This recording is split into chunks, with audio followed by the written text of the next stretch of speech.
Hi, and welcome back to Heimler's History. In the last video, we learned about how land-based empires expanded their territories. In this video, we're going to talk about how the rulers of those empires legitimized and consolidated their power from 1450 to 1750. And that's just a fancy way of saying that rulers during this period were very concerned to communicate one message: I'm in charge, and here's how you know I'm in charge. So if you're ready, I'm ready, let's get to it. So how did rulers consolidate and legitimize their power from 1450 to 1750? What an insightful question. Let's start in Europe. In Europe, we can see three ways. First is the doctrine of the divine right of kings. We have a good example of this in England in the rule of King James I. Now, James was a big believer that kings ruled because the Almighty himself put that king in power. And under this kind of thinking, the king was the vice regent of Jesus himself. And that's a pretty good way to consolidate power, because if the people believe in the divine right of kings, like the king believes in the divine right of kings, then that means to challenge the king is to challenge God, and no good Christian wants to find themselves in the position of challenging God. Now, the ugly underbelly of this doctrine is that kings could, and often did, consider themselves outside the law, because what the king did was ipso facto the will of God. Another way kings consolidated power in England specifically was the establishment of the justices of the peace. Under the Tudor dynasty, justices of the peace were sent out to the various counties of England, and when they arrived, they settled legal disputes and generally carried out the will of the monarch in the places where the monarch wouldn't go. However, since we're talking about England, I should also mention that this consolidation of power did not go unchecked. In 1689, Parliament passed the English Bill of Rights, which guaranteed civil liberties to the people, and these included liberties like freedom to petition the king and protections from cruel and unusual punishment. But back to the consolidation of power. Over in France during this time, we see the rise of Absolutism, which is a monarchical system that puts absolute power into the hands of one man, namely the king. And there was something of a progression here. Henry IV began the process by insisting, like King James in England, on the divine right of kings. Louis XIII established a group of folks called intendants, which are a lot like England's justices of the peace. And these were folks posted all throughout France to execute the will of the king and to collect taxes. And sometimes you'll hear them referred to as tax farmers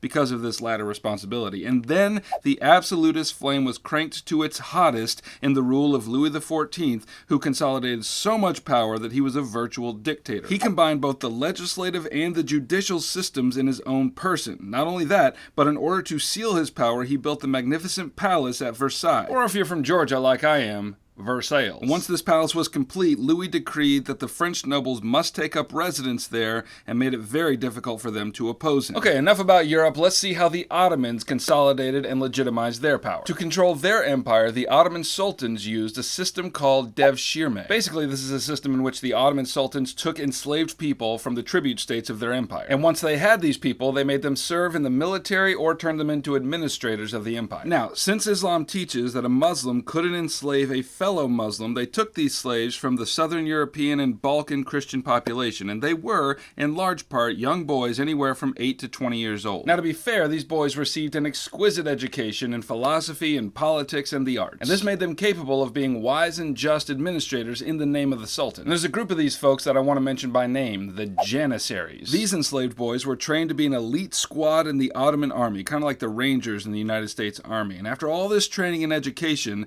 the Christian slaves, whether they were fighting for the Sultan or administering his reign, grew fiercely loyal to the Sultan. Okay, let's check out how the consolidation of power is going on in East and Southeast Asia. Now, I mentioned in the last video that the Yuan dynasty, which was established by the Mongols, was overthrown in the late 14th century by the Ming dynasty. And one of the main goals of the Ming rulers was to erase every vestige of Mongolian rule. Therefore, they reintroduced the civil service examination and beefed up the bureaucracy to make things nice and Chinese again. Now, let's see what's happening in Japan. Now, prior to this period and a little bit into this period, Japan was organized a lot like feudal Europe. You had the daimyo, which was the land-owning aristocracy, and the daimyo employed a clan of paid warriors to protect their land called the samurai. And in the time before the period we're considering, there was lots of conflicts between various daimyo over territory, and that left Japan fractured socially and politically. But over time, a few of these daimyo grew more and more powerful and unified more and more of Japan. And the height of this consolidation of power came in the Tokugawa Shogunate. Under the leadership of Tokugawa Ieyasu, who himself was a former land-owning aristocrat,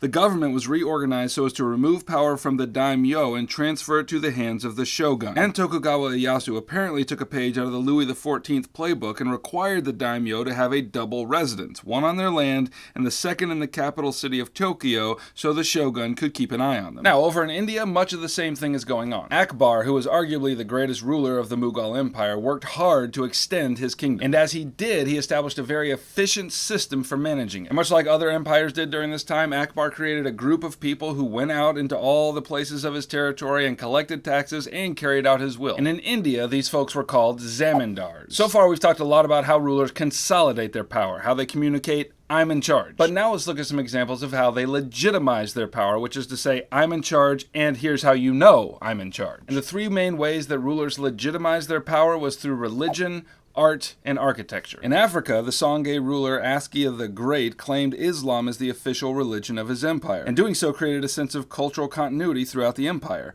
In India, Shah Jahan commissioned the Taj Mahal as a tomb for his wife. The Ottomans, after conquering Constantinople and changing it to Istanbul, built magnificent mosques, including the most magnificent of them all, the Suleymaniye Mosque. And I already mentioned what Louis XIV did in France. He built the Palace of Versailles. Now you might be wondering, how does all that convince the people that this person is in charge? Well, let me say it this way. Laws work on people's wills. Religion, art, and architecture work on people's imaginations. In general, when people see such magnificent buildings, or they believe in a new religion, or they see this wonderful art, it has a way of working in their guts to say, whoever made this must be the one in power. Okay, that's what you need to know about how rulers consolidated and legitimized their power from 1450 to 1750. If you want to consolidate my power as the undisputed, absolute YouTube overlord of all things AP World history, then subscribe and come along, and I promise not to lord it over you. And if you want to legitimize the power and reach of this video right here, then hit that like button down below. Heimler out.